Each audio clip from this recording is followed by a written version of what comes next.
À la suite de la victoire du Sénégal, j'ai vu une très grande solidarité africaine. C'est très beau, c'est magnifique. Franchement, il n'y a rien à dire. Et on reconnaît la grandeur de l'équipe. On reconnaît la performance de l'équipe, l'unité de l'équipe, la sagesse et tout ça. Mais ce message-là, je voulais l'adresser à mes frères et sœurs guinéens et guinéennes. Moi, j'ai juste envie de savoir, est-ce que nous les Guinéens là, nous, on ne peut pas rêver grand comme ça. Est-ce que nous, notre équipe nationale, notre CILI national là, n'a pas envie de nous faire rêver? Est-ce qu'ils ne peuvent pas nous donner ces moments-là, nous, ne serait qu'une fois? Parce que c'est très beau. C'est très beau de voir que ton pays, tout le monde en parle. La promotion, tout le monde porte les maillots de ton pays. C'est très beau ce que le Sénégal est en train de vivre aujourd'hui. C'est très beau ce que la Côte d'Ivoire a vécu il y a 2 ans de cela. C'est très beau. Mais en Guinée, j'ai l'impression que nous, les Guinéens, on est toujours là à accompagner les autres. Comme si nous, on ne veut pas devenir grand. Parce que simplement, je me dis peut-être... Attention, cette vidéo, c'est pas parce que je suis contre les autres. Hein. J'apprécie voilà, la solidarité. J'ai commencé cette vidéo par parler de ça. J'apprécie cette solidarité africaine et tout. Mais tout le monde veut gagner sa place. Tout le monde veut rêver. Tout le monde veut grandir. Donc, nous, les Guinéens aussi, nous devons apprendre à grandir un peu, quoi. Il faut participer. Il faut jouer pour se qualifier et participer. Parce que c'est dans la participation qu'on acquiert de l'expérience, mes chers amis. Si nous, on ne participe jamais, comment espérez-vous voir la Guinée progresser si on ne participe pas? On participe une fois, une CAN ou 2 CAN, on ne participe pas. Comment voulez-vous il faut qu'on soit là, tout le temps qu'on fasse tout pour être qualifié. Même si on ne gagne pas aussi, c'est pas grave. On n'est pas obligé de gagner, mais participer, ne serait que pour participer à... Regardez le Mali. Le Mali n'a pas remporté encore, mais au moins le Mali, tout le temps le Mali, il est là. Le Sénégal, pour ceux qui connaissent l'histoire du Sénégal, regardez dans les années 90. Bien avant, le Sénégal a toujours été là, en train de participer tout le temps. Pour ceux qui s'en souviennent, nous on était tout petits.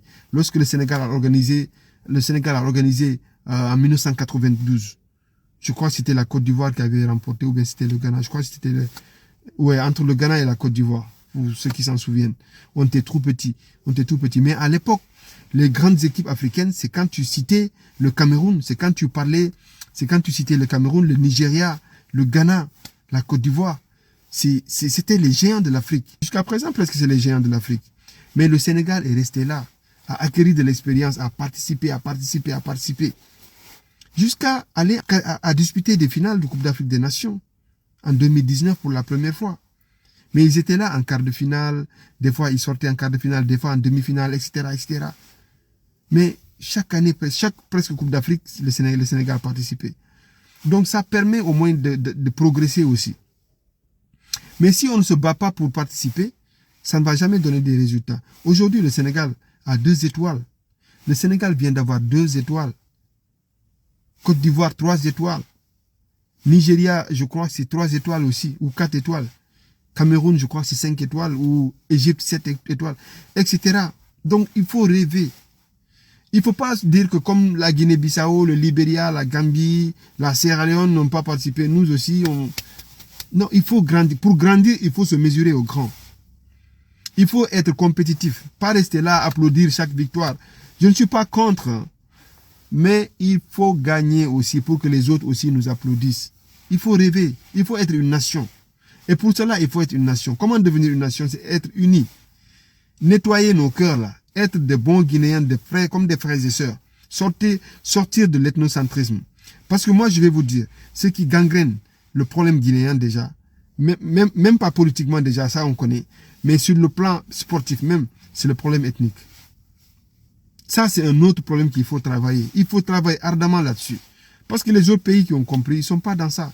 Regardez les nations qui remportent les victoires. Est-ce que vous les voyez sélectionner les gens en fonction de leur communauté? Vous ne voyez pas ça?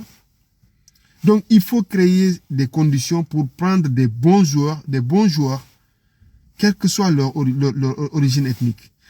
C'est dire aussi que celui qui joue là, qui va porter le drapeau, le maillot guinéen, il ne le porte pas pour sa communauté ou bien à cause de son nom de famille. Ne regardez pas le nom de famille. Regardez qu'il représente la Guinée. Il est là pour représenter la Guinée, pour faire gagner la Guinée.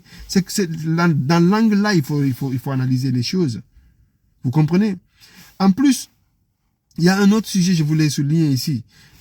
Créer des conditions. Arrêtez tout le temps d'aller jouer chez les autres. Même si ces gens-là nous ouvrent portes et fenêtres. Ils sont gentils avec nous, ils nous reçoivent. Mais il faut arrêter, il faut faire créer des conditions en Guinée pour que les Guinéens aient des structures sportives où on peut détecter des talents, recruter des jeunes pépites. Même à l'intérieur du pays, il y a des joueurs qui n'ont pas les moyens, mais qui sont de très bons joueurs. Sans parler de la capitale. Même, voilà, évidemment aussi aller à l'international, à la rencontre des joueurs qui jouent dans les autres championnats européens pour essayer de voir, détecter leur talent, pas leur nom de famille, mais ce que vous regardez en premier, c'est leur nom de famille. Et ça, il faut sortir dans ça si nous voulons avancer. Il faut pas mêler la politique au sport, ça n'a rien à voir. Ne les mélangez pas. Ça, c'est des choses, franchement, donc il faut vraiment revoir tout ça. Essayer de créer des stades pour les Guinéens, pour que les Guinéens arrêtent d'aller faire des tournois, des matchs de qualification chez les voisins. C'est gênant. Moi, ça me gêne. Même si les gens, ils sont gentils avec nous, moi, ça me gêne, sincèrement. Et le fait que la Guinée, d'abord, n'a pas participé durant cette Coupe d'Afrique-là, sincèrement, je ne sais pas si je suis le seul Guinéen, mais moralement, je suis gêné. C'est trop touchant. C'est humiliant, en fait. Parce que tout le monde se moque de nous, même si les gens ne le disent pas pour le moment. Mais attendez qu'on soit en confrontation avec eux en phase finale. Lors d'un match, vous allez voir, ils vont nous sortir tout ça. Vous comprenez? Donc, il faut rêver grand. Il faut être quelqu'un qui a envie d'être compté parmi les grandes équipes africaines. Mais j'ai l'impression que le Guinéen dort. Moi, je ne vois pas des Marocains aller disputer des matchs de qualification en Algérie. Ou bien tu vois un Burkinabé venir disputer des matchs de qualification au Togo, ou bien un Algérien venir en Tunisie pour disputer un match de qualification, ou bien un Sénégalais venir au Nigeria disputer un match de qualification. Parce qu'ils ont des stades, ils ont des terrains de foot chez eux. Nous aussi devons faire pareil pour développer des structures sportives qui vont faire honneur à la Guinée. Si on dit que la Guinée est riche, la Guinée est château d'eau, tout ça c'est des discours, mais il faut concrétiser tout ça. Ça sert à rien de dire que je suis riche et que pendant que je pars dormir chez le voisin. En ce moment, ta richesse ne te sert à rien. On dit que la Guinée est riche, on a des ressources minières, énergétiques, on est château d'eau, mais concrètement, sur le terrain, qu'est-ce qu'on a? On n'a rien. Donc, il faut voir tout ça. Ça, c'est un autre élément. Mais il y avait aussi quelque chose que je voulais souligner ici. Et ça, quelque chose aussi qui me tracasse. Les maillots là, franchement, la fédération guinéenne là, pour l'amour de Dieu, arrêtez avec vos rouges, jaunes, verts là. Ça c'est démodé. Ça c'est trop à l'ancienne. Les maillots du Sud national rouge, jaune, vert là, c'est trop à l'ancienne. On n'est pas à l'aube de l'indépendance. Ça c'est fini ça maintenant. Il faut chercher couleur unique. Si vous vous habillez en blanc, faites-vous un truc en blanc. Comme regardez le Sénégal, regardez la Côte d'Ivoire. Ils font une couleur unique. Pourtant ces pays là aussi, c'est les tricolores. Sur le drapeau, c'est tricolore. Mais ils sont pas dans rouge, jaune, vert ou vert, jaune, rouge. Là. Ça, c'est démodé. Voyez tout ça. À chaque fois que vous vous alignez pendant la Coupe d'Afrique, là, on vous voit avec les rouges, jaunes, verts. Là. C'est porte-malheur. Cherchez des couleurs uniques, présentables, pour que les maillots, voilà, que ça soit joli, avec des joueurs qui vont... C'est vrai que c'est pas les maillots qui jouent. Mais l'image aussi, voilà, nous on a envie que ça soit quelque chose qui est propre, qui est clair, qui est beau. Mais pas rouge, jaune, vert, là, avec des couleurs, des millions de couleurs, là. C'est pas joli. Il faut une couleur unique. Si c'est du vert, vous faites du vert. Si c'est du rouge, rouge, de la tête aux pieds. Si c'est du jaune, de la tête aux pieds. Si c'est du blanc, de la tête aux pieds. Comme les autres. Il faut évoluer, il faut grandir, il faut avancer dans la vie. On ne peut pas rester comme au temps de la colonisation. Tous les autres pays nous ont dépassés. Mais c'est des sujets, vous n'aimez pas qu'on les aborde. Vous voulez avancer, mais vous ne voulez pas qu'on attaque les vrais sujets. Le football guinéen, il est malade. Cette fédération-là, il faut tout changer. Il faut tout changer. Il faut chercher des gens compétents. Chercher des joueurs compétents qui ont envie de nous ramener une coupe, au moins pour faire plaisir aux Guinéens. C'est très beau, faites-nous rêver. Nous avons envie de vivre ces émotions-là en Guinée aussi. Que les autres aussi nous applaudissent, nous apprécient. Pour pouvoir au moins évaluer notre juste valeur. On n'est pas là pour suivre tout le temps la victoire des autres. On n'est pas là tout le temps pour applaudir les autres. Moi, je suis pas contre eux. C'est bien, tant mieux s'ils avancent, c'est bien. Mais nous aussi, faisons quelque chose pour qu'on se fasse respecter dans la sous-région. C'est important. C'est très, très important. Mais s'il faut rester là à faire le mouton derrière les gens tous les jours, à les applaudir, et le jour qu'on va les croiser, ils vont nous laver proprement. Ils vont se moquer de nous. Beaucoup de gens déjà ont vu ça au début de cette Coupe d'Afrique là. Combien de personnes, combien de pays étaient en train de se moquer de la Guinée? Les Guinéens là, vous êtes où? On dit les Guinéens ne font pas partie de la Coupe d'Afrique. Ils se moquaient de nous comme pas possible. Pourtant, la Guinée avait fait une belle Coupe d'Afrique, la dernière Coupe d'Afrique, c'était pas mal.